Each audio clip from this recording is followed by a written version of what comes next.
और बताइए। एम्प्लॉयमेंट को मुद्दा मानते हैं? हाँ हाँ बिल्कुल है, ये तो पूरे देश भर में है। 14 साल हो गए उनकी नौकरी नहीं आई, अभी तक एक भी नौकरी नहीं आई है। हाँ नहीं, एक भी नौकरी नहीं आई है तो सही होगा, लेकिन और बताइए। एम्प्लॉयमेंट को मुद्दा मानते हैं? हाँ हाँ बिल्कुल है, ये तो पूरे देश भर में है। बस इस चीज़ का करना चाहिए कि हम आत्मनिर्भर बने, अपने पाँव पर खड़े हों, सिर्फ सरकार पर ही निर्भर ना रहें कि भाई सरकारी नौकरी निकलेगी तो हम नौकर होंगे। लाख नौकरियां आ जाएं तो उससे क्या लगता है कि भाई बेरोजगारी खत्म हो जाएगी क्या? वो क्रम जारी है। 5 लाख नौकरियां मिलेंगी, वो क्रमबद्ध तरीके से मिलेंगी। अभी जहाँ पर आपको पता ही है कि भाई वो जो बटालियनें खड़ी हो रही हैं, यहाँ डिपार्टमेंट विभिन्न विभागों में भी एम्प्लॉयमेंट जो है वो दे रहे हैं, तो वो कितनी दे सकेंगे? 5 लाख दे देंगे, 8 लाख दे देंगे, 10 लाख दे देंगे, लेकिन उससे बेरोजगारी थोड़ी दूर होगी। जुगल किशोर शर्मा जी इस समय मेरे साथ में मौजूद हैं। सबसे बड़ी बात यह है कि इन्होंने भी बात रखी है डेली वेजर्स के लिए। अब किस तरीके से देखते हैं कि क्या डेली वेजर्स आने वाले समय में असल में पक्के हो जाएंगे या नहीं, अब ये जानने की कोशिश करते हैं। सर पहले तो आपका बहुत बहुत स्वागत है। धन्यवाद धन्यवाद। आखिरकार आवाज़ उठ गई डेली वेजर्स के लिए भी, क्योंकि एक जगह पर एक एमपी ये कहते हैं कि पाप की घंटी है, वहीं दूसरी ओर आप कहते हैं कि चलिए आवाज़ रखते हैं। क्या आपको लगता है कि असल में डेली वेजर्स जिनके लिए पाप की घंटी कहा गया, ये कहा गया कि बैकडोर एंट्री से वो पक्के हो जाएंगे? देखिए, एंट्री कहीं से भी हो, लेकिन वही तो वो लोग हैं जो काम कर रहे हैं इस समय ग्राउंड पर और सेवाएं दे रही हैं। एक डिपार्टमेंट में, एक विभाग में नहीं, विभिन्न विभागों में ऐसे डेली वेजर, नीड बेसर और भी कई किस्म के कर्मचारी हैं जो आज अपने हक के लिए, अपनी परमानेंट के लिए, नियमित होने के लिए रोज़ाना कभी सड़कों पे, कभी एजिटेशन करते हैं, कभी किसी का घेराव करते हैं। मजबूर हैं बेचारे। मैं भी ये कहता हूं कि काम करने वाले लोग हैं, इनको जो है वो नियमित करना ही चाहिए। हालांकि हम प्रशंसा करते हैं अपने ड्यूटी प्रशासन के, हमारे उपराज्यपाल महोदय मनोज सिन्हा जी का, जिन्होंने ये एक पहल की है और 12,000 कर्मचारियों को नियमित करने की बात कही है। उसके अलावा भी और विभिन्न विभागों में ऐसे लोग हैं, चाहे वो पीएचई में हो, चाहे वो बिजली डिपार्टमेंट हो, रूरल डेवलपमेंट हो, पीडब्ल्यूडी में हो या पीडीडी में हो, वगैरह वगैरह। तो सबका हक बनता है, उन्हें नियमित करना चाहिए। इन्हीं को, इनकी जो मांग थी उसी को देखते हुए हमने संसद में भी ये मुद्दा जो है बजट स्पीच के दौरान उठाया कि केंद्र सरकार जो है वो ड्यूटी प्रशासन का सहयोग करे ताकि ये सारे लोग नियमित हो जाएं और शांति से अपना काम जो है वो करें। क्या लगता है केंद्र सरकार अपने एमपी की बात समझ पाएगी, सुन पाएगी? हाँ हाँ बिल्कुल सुन पाएगी, ऐसी क्या बात है। हमारे एलजी जो मनोज सिन्हा जी हैं वो भी प्रयास कर रहे हैं। हमने भी बात की है, अपने वित्त मंत्री जी से भी बात की है, संसद में भी इस आवाज़ को बुलंद किया है। तो उम्मीद है कि कोई ना कोई रास्ता तो इनके लिए जल्द निकाला जाएगा। अमित शाह जी आए, जेपी नड्डा जी आए, यहाँ पर आते ही एक बड़े बड़े पोस्टर्स लग जाते हैं। इस बार का पोस्टर कुछ अलग कहा, जिसमें जो जम्मू कश्मीर की पहचान है, जिसमें स्पेशली अगर मैं जम्मू की बात करूं, मंदिरों की शहर की पहचान है, वो एजुकेशनल इंस्टीट्यूशन में तब्दील हो गया। क्या ये आपको लगता है सही है?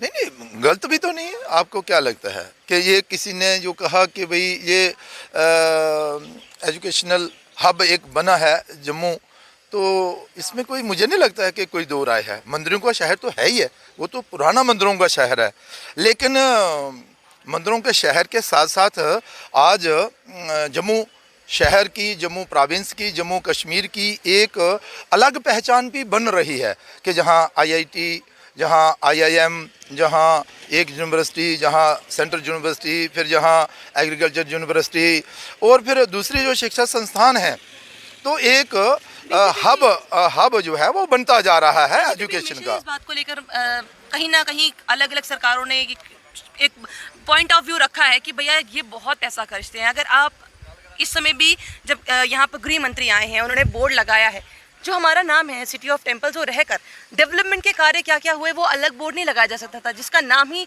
जो हमारी पहचान है, जुगल किशोर शर्मा जी की पहचान ही बदल के रख दी। क्या लगता है कि जुगल किशोर शर्मा जी सही मायने में कोई एक बोर्ड लगाने से किसी पहचान नहीं बदल सकती। जगह जगह पे वही बोर्ड लगे थे, अब तो हट गए हैं। मैं पूरा जम्मू देख के आई। हाँ तो वही है ना, मंदिरों का शहर तो नहीं बदला ना, मंदिरों का शहर तो वही है और मंदिरों का शहर की एक पहचान अपनी है। लेकिन मंदिरों के शहर के साथ साथ जहाँ पर अच्छे अच्छे शिक्षा संस्थान जो हैं वो खुल रहे हैं। अगर किसी ने लिखा जा, हमारे उपराज्यपाल महोदय ने भी कई बार कहा है कि मैं इसे एक अच्छा शिक्षा संस्थानों का केंद्र बनाना चाहता हूं, तो उसमें अच्छी बात है। कोई ऐसे मुझे नहीं लगता कि इसमें कोई बड़े परेशान होने वाली बात। गृह मंत्री अब ये देखना चाहेंगे कि ये एजुकेशनल हब है, ये नहीं देखना चाहेंगे कि मंदिरों का शहर है, कि टूरिज्म हमारा यही आता है।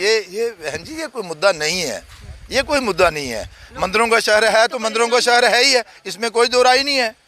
और अगर मंदिरों के शहर के साथ साथ जहाँ पर शिक्षा संस्थान अगर जुड़ रहे हैं तो वो भी तो अच्छी बात है ना। और बताइए, एम्प्लॉयमेंट को मुद्दा मानते हैं? हाँ हाँ बिल्कुल है, ये तो पूरे देश भर में है।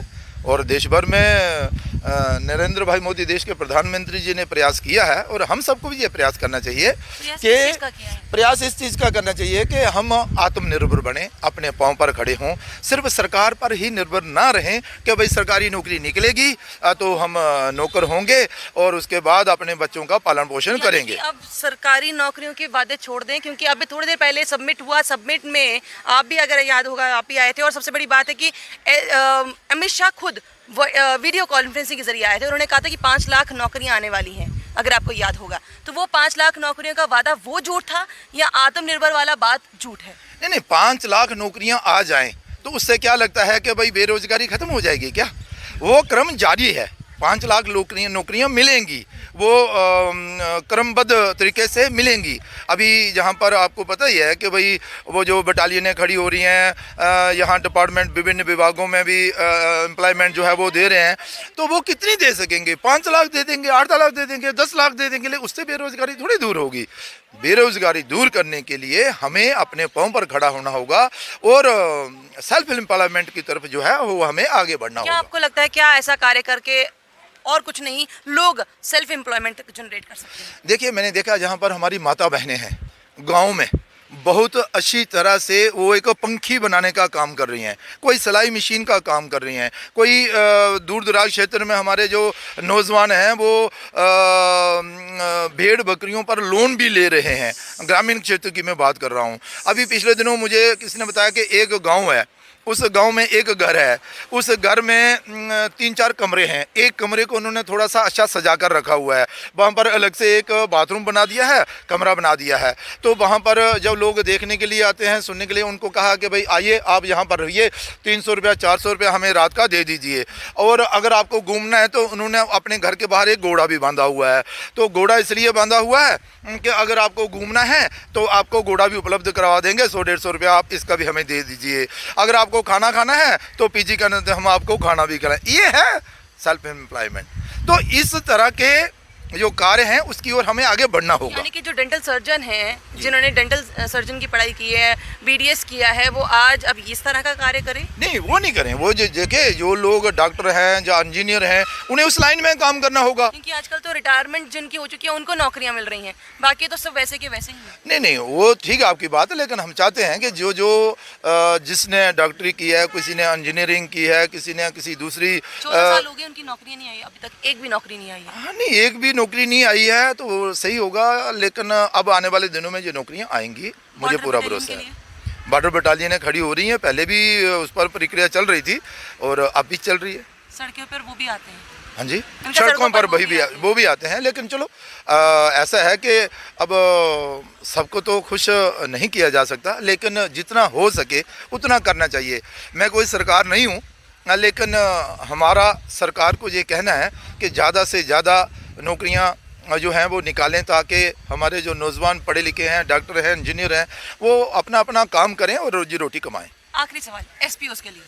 हाँ, एसपीओस के लिए क्या है, अभी पिछले दिनों 1 बार 2 बार और 3 बार एसपीओस को एक अच्छे स्थान पर लाने का प्रयास जो है वो किया गया है ना। आपने देखा होगा कि अब उनका जो मानदेय है वो भी थोड़ा अच्छा किया गया है। अब एसपीओस की ये एक डिमांड चल रही है कि जो इस योग्य हैं उन्हें पुलिस में जो है वो परमानेंट और भर्ती किया जाए। वो उनकी सही डिमांड है, हम उससे सहमत हैं कि हम वैसे भी तो भर्ती कर ही रहे हैं, लेकिन जो सारे टेस्ट भी पास करते हैं, रिटन भी पास करते हैं, और